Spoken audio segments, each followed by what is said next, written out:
Iguatu ocupa a posição de destaque, né? O iguatuense é pessoas orgulhosas, vaidosas da sua terra, isso é importante, é bom.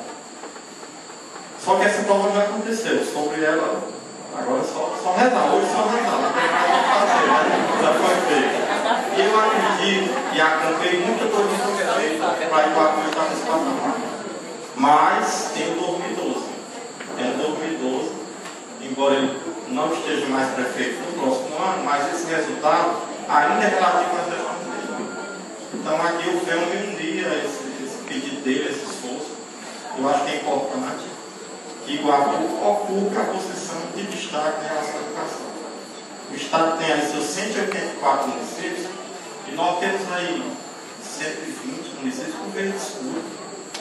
Então isso, e aí, Iguatu não está no meio desses 120, Iguatu é primeiro em desenvolvimento, é primeiro em obra, ganha o prêmio internacional e ocupa a posição 1, 3 de história. Acho que isso não cabe à cidade, isso não deve ser aceito por vocês. Vocês, como professores, como responsáveis, não aceitem essa posição. Isso deve mexer, magoar, incomodar cada um de vocês. E especialmente os professores, porque nós entendemos que são vocês que fazem a diferença. Não adianta o pai que matéria estrutural.